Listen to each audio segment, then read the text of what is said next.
Depuis l'assassinat du colonel Kadhafi par les forces de l'OTAN et de Nicolas Sarkozy, les négociations ont été engagées par des autorités françaises et les groupes armés de Benghazi, en Libye, qui résistaient contre les frappes impérialistes de cesser le combat et de venir s'installer au Sahel avec armes et bagages. Dès ce jour, les pays du Sahel sont pris au piège par un complot français visant à donner l'indépendance à une partie du Mali au groupe indépendantiste. Très vite, le terrain a été occupé par des terroristes venus d'horizons différents, AQMI, Moujao, Ansardine et autres. Le 11 janvier 2012, l'opération Serval est intervenue tout en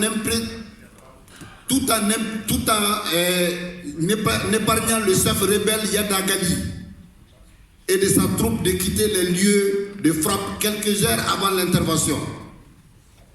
Il se repliait avec 500 pick-up lourdement armés et s'est installé royalement à Kidal sous la protection française. Car lui aussi, Yada Gali est un agent de renseignement de la DGSE française. Depuis ce jour jusqu'à aujourd'hui, Kidal nous échappe. On ne peut plus aller à Kidal. À qui la faute? À qui la faute? Elle profite aux autorités françaises et à l'OTAN qui ont un agenda, lequel? L'exploitation de nos ressources, or, uranium, pétrole. Quelles conséquences dans nos pays? Nous assistons à la destruction massive de nos bases militaires et de nos engins de guerre, avec des tueries de centaines et des centaines de nos soldats par des mercenaires à la solde de la France. Les massacres de nos populations et la destruction totale des villages Péléo-Dogon ne sont autres que la marque des mercenaires à la solde de la France. Les attaques ciblées dans nos écoles, au Burkina Faso, au Niger, au Mali, plus de 3000 écoles fermées, plus de 3 500 000 enfants du primaire et secondaire sont privés d'éducation. Elles visent à s'aimer la piscose et le chaos. Quelle est la stratégie adoptée par la France? En Afrique, les rivalités entre les puissances impérialistes visent l'exploitation des peuples et des richesses du continent. Cela se manifeste ces derniers temps par le renforcement de la présence économique et militaire de la superpuissance américaine et l'arrivée de nouveaux concurrents, parce que l'Afrique est devenue l'Eldorado, notamment les pays émergents, la Chine, l'Inde, le Brésil, la Turquie, etc. La multiplication des sommets France-Afrique, Chine-Afrique, Japon-Afrique, Russie-Afrique, etc. sont des cadres de montage de toutes les stratégies d'un autre dépiéçage de l'Afrique en de nouvelles zones d'exploitation et de pillage dans un environnement construit et entretenu de guerre, de conflits et de terrorisme. Par ailleurs, la visite d'inspection du président français dans le précaré ouest africain du 27 au 29 novembre 2017 en adressant à l'Afrique un message dont la teneur est résumée dans l'Afrique n'est pas seulement le continent de crise, c'est un continent d'avenir, nous ne pouvons pas les laisser seuls. Eh bien, vous allez les laisser seuls.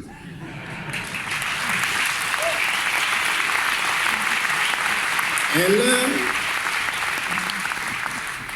des indicateurs de velléité de rattrapage, de répartage de l'Afrique en zone d'influence et de conflits impérialistes.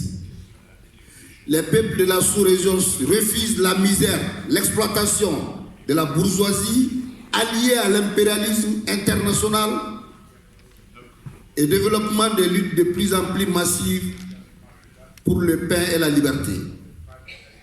Notre système sécuritaire au Mali est contrôlé par la France. En effet, Le brigadier général est le chef d'état-major des forces.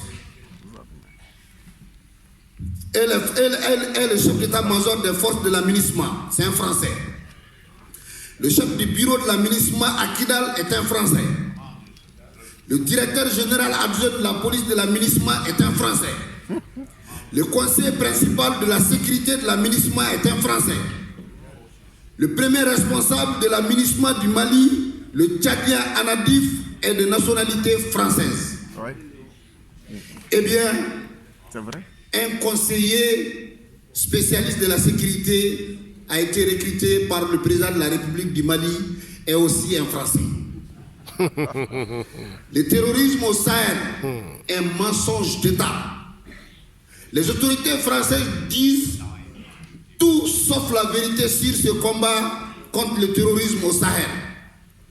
Ce qui se passe sur le terrain, ce sont des mercenaires à la solde de la France qui opèrent et qui sèment le chaos dans nos villages et villes.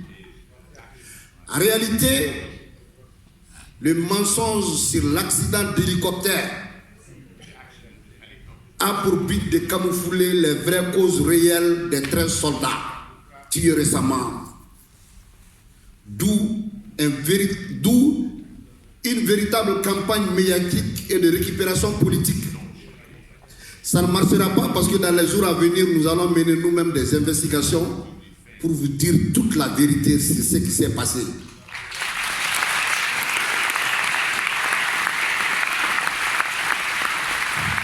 Qu'est-ce que nous demandons? Qu'est-ce que nous exigeons à la France est le départ pur et simple de ces troupes sur nos sols burkinabés, nigériens et maliens. Et la Côte d'Ivoire aussi.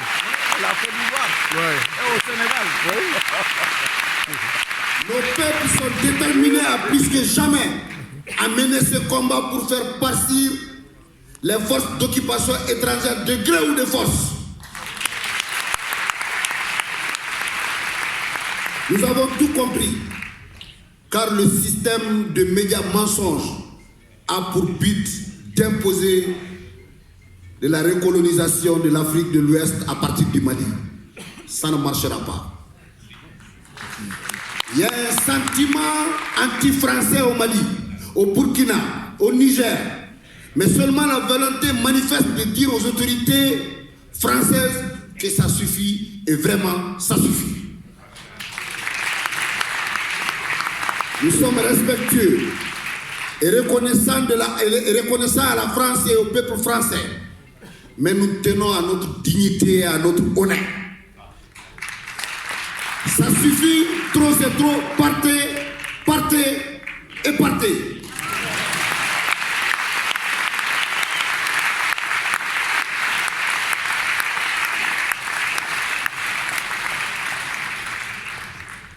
Nous demandons à Emmanuel Macron de s'occuper de la France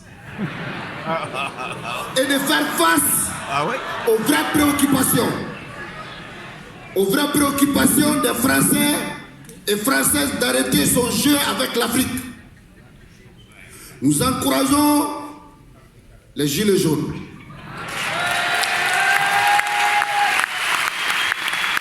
Nous encourageons vivement la grève générale du 5 qui sera déclenchée le 5 décembre.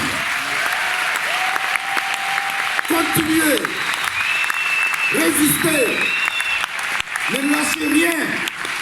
Le lendemain meilleur est permis. Enfin, nous disons aux autorités algériennes de libérer immédiatement Louza-Hanan. Libérer immédiatement et sans condition,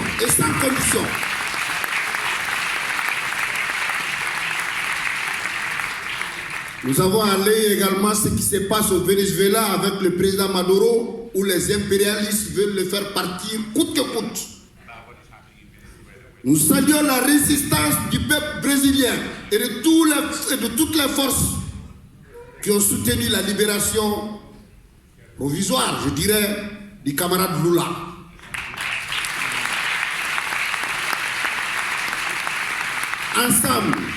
Ensemble, je dis, un monde meilleur est possible. Camarades, je vous remercie.